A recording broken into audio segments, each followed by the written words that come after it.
বন্ধুরা, আপনারা হয়তো জানেন যে WH ওয়ার্ড কোশ্চেন করার জন্য ব্যবহার হয়ে থাকে।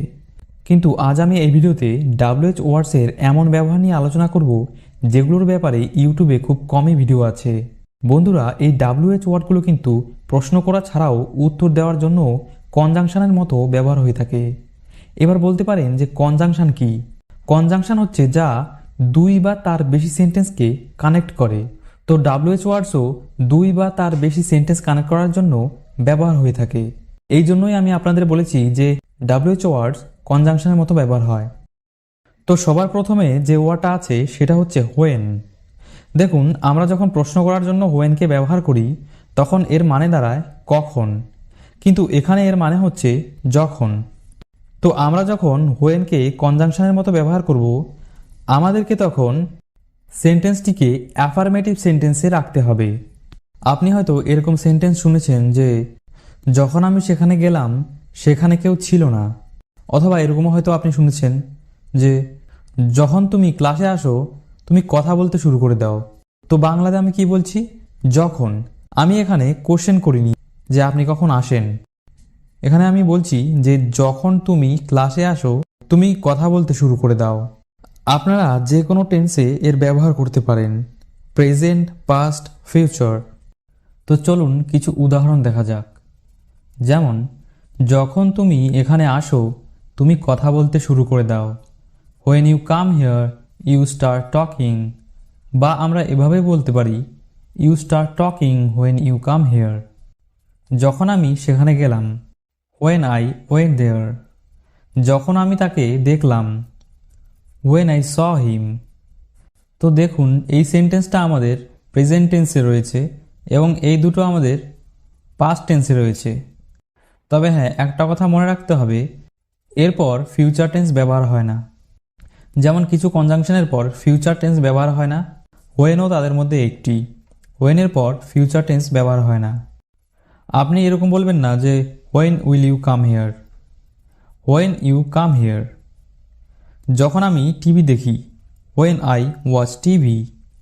যখন আমি ভিডিও দেখি, হোয়েন আই ওয়াচ ভিডিওস।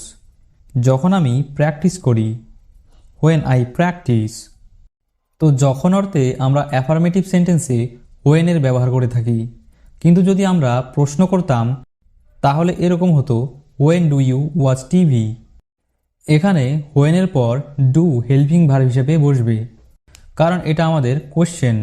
আর যখন আমরা অ্যাফার্মেটিভ সেন্টেন্স বানাবো তখন হোয়েনের পর সাবজেক্ট হবে, কোনো হেল্পিং ভার্ব বসবে না। এরপর দেখুন, সে যখন আমাকে কল করেছিল তখন আমি আমার কাজ করছিলাম। When she called me I was doing my work.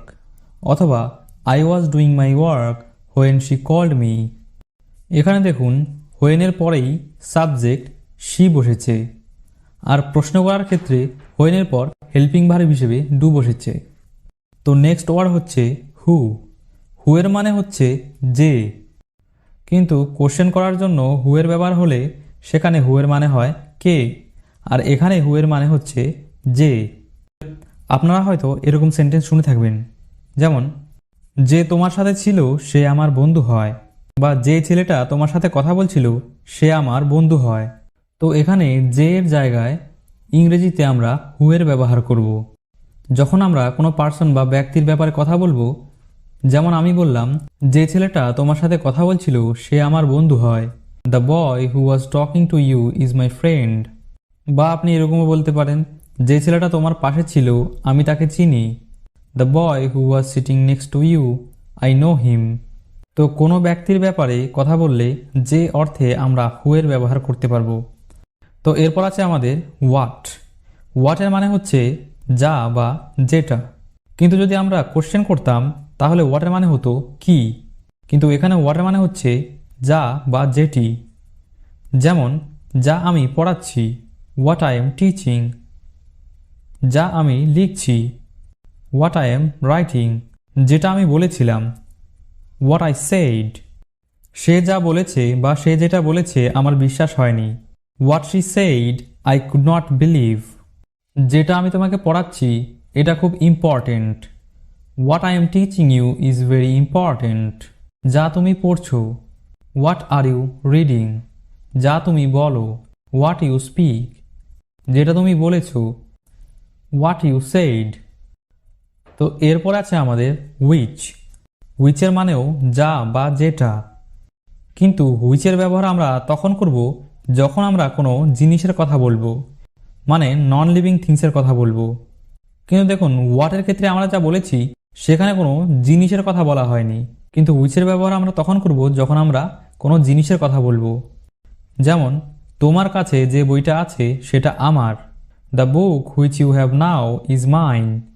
এখানে দেখুন একটা বইয়ের কথা বলা হচ্ছে, তো বইটা একটা জিনিস, তাই এখানে আমাদের হুইচের ব্যবহার হয়েছে। যে মোবাইলটা তোমার কাছে আছে সেটা আমার, the mobile which you have is mine. এভাবে আপনি সমস্ত নন লিভিং থিংসের সাথে হুইচের ব্যবহার করতে পারেন। যেমন which pen, which bike, which book, which TV, which mobile, which pencil. তো নন লিভিং থিংসের জন্য আমরা হুইচের ব্যবহার করব। তো নেক্সট ওয়ার্ড হচ্ছে আমাদের হোয়ার। হোয়ারের মানে হচ্ছে যেখানে, কিন্তু কোশ্চেন করলে এর মানে হতো কোথায়। যেমন, তুমি যেখানে থাকো সেই জায়গার ব্যাপারে আমি জানি, I know about the place where you live. এরকমভাবে আপনি আরও বলতে পারেন, যেমন যেখানে তুমি যাও, হোয়ার ইউ গো, যেখানে সে থাকে, হোয়ার হি লিভস, যেখানে সে থাকতো, হোয়ার হি লিভড। সে যেখানে কাজ করছে আমিও সেখানে কাজ করতে চাই, I also want to work there where she is working. এরপরে আছে হাউ। হাউ এর মানে হচ্ছে কেমন। তো এখানে হাউ এর মানে কিন্তু যেমন বা যেভাবে হয় না। হাউ এর মানে প্রশ্ন করার ক্ষেত্রে কেমন বা কিভাবে হয়, কিন্তু এখানে যেমন বা যেভাবের জন্য হাউ বসে না, তার বদলে অ্যাজ বসে। যেমন, যেমনটা তুমি বলেছ, অ্যাজ ইউ সেইড। যেমনটা তুমি করো, অ্যাজ ইউ ডু। যেমনটা তুমি পড়াও, অ্যাজ ইউ টিচ। তো এখানে যেমন অর্থে অ্যাজ বসে, হাউ এর মানে কিন্তু যেমন বা যেভাবে হয় না। হাউ এর অ্যাকচুয়াল মানে হচ্ছে কেমন বা কিভাবে, যেভাবে আপনি করেন, অ্যাজ ইউ ডু। বা বলতে পারেন যেভাবে আপনি পড়িয়েছেন, as you taught, as you taught. তো এরপর আছে আমাদের অ্যাজ মেনি এবং অ্যাজ মাচ। আমরা যেমন প্রশ্ন করার ক্ষেত্রে হাউ মেনি এবং হাউ মাচের ব্যবহার করে থাকি, যার মানে হয় কতগুলি বা কতটা, সেরকমভাবে এখানে অ্যাজ মেনি এবং অ্যাজ মাচের ব্যবহার হয়, এবং এখানে এদের মানে হচ্ছে যতগুলো এবং যতটা। যেমন, যতগুলো টপিকস আজ আমি তোমাদের পড়াবো সবগুলি important. As many topics I am going to teach you today are very important. যতটা তোমরা প্র্যাকটিস করবে, অ্যাজ মাচ ইউ প্র্যাকটিস। তো কাউন্টেবল হলে অ্যাজ মেনি এর ব্যবহার হবে, আর আনকাউন্টেবল হলে অ্যাজ মাচের ব্যবহার হবে। যতটা জ্ঞান তোমার কাছে আছে, as much knowledge you have. এখানে দেখুন, আপনি নলেজ আপনি কখনো কাউন্ট করতে পারবেন না, মানে এটা আনকাউন্টেবল, তাই এখানে আমাদের অ্যাজ মাচ বসেছে। যতটা জল তুমি খেয়েছো, as much water you drank. তো এখানে যেহেতু ওয়াটার আছে তাই আমাদের এখানে অ্যাজ মাচ বসেছে। জল আপনি কিন্তু কখনো গুনতে পারবেন না, আর যেগুলো জিনিস আপনি গুনতে পারবেন, মানে যেগুলো কাউন্টেবল, তার সাথে অ্যাজ মেনি বসবে। তো এরপর আছে আমাদের হুম। এখানে হুমের মানে হচ্ছে যাকে। যেমন, তুমি যাকে পার্টিতে ইনভাইট করেছো সে ভালো ছেলে নয়, whom you are inviting is not good boy. যাকে তুমি কল করেছো, হুম ইউ কল্ড। যাকে তুমি ডাকো, হুম ইউ কল। যাকে তুমি ইনভাইট করেছো, হুম ইউ ইনভাইটেড। যাকে তুমি ডিস্টার্ব করেছো, হুম ইউ ডিস্টার্বড। তো যেখানে আমাদের যাকে ব্যবহার করতে হবে সেখানে আমরা হুমের ব্যবহার করতে পারি। তো এরপর আছে আমাদের হুজ। হুজের মানে হচ্ছে যার, কিন্তু কোশ্চেন করতে গেলে হুজের মানে হবে কার, কিন্তু এখানে হুজের মানে হচ্ছে যার। যেমন, যার কলম তোমার কাছে আছে, হুজ পেন ইউ হ্যাভ। যার বই এখানে আছে, হুজ বুক ইজ হিয়ার। আমরা এখানে প্রশ্ন করছি না, আমরা এখানে বলছি, যার কলম তোমার কাছে আছে আমাকে দিয়ে দাও, please give me whose pen you have. তো যার অর্থে আমরা অ্যাফার্মেটিভ সেন্টেন্সে হুজের ব্যবহার করতে পারবো। তো এই ছিল অ্যাফার্মেটিভ সেন্টেন্সে WH ওয়ার্ডসের ব্যবহার। আশা করছি আমি আপনাদের বোঝাতে পেরেছি। যদি কোথাও কনফিউশন থেকে থাকে সেটা আমাকে অবশ্যই কমেন্ট বক্সে জানাতে ভুলবেন না। তো আজকের ভিডিও এই পর্যন্তই। আবারও দেখা হবে একটি নতুন ভিডিওতে। ততক্ষণ পর্যন্ত সবাই ভালো থাকবেন, সুস্থ থাকবেন।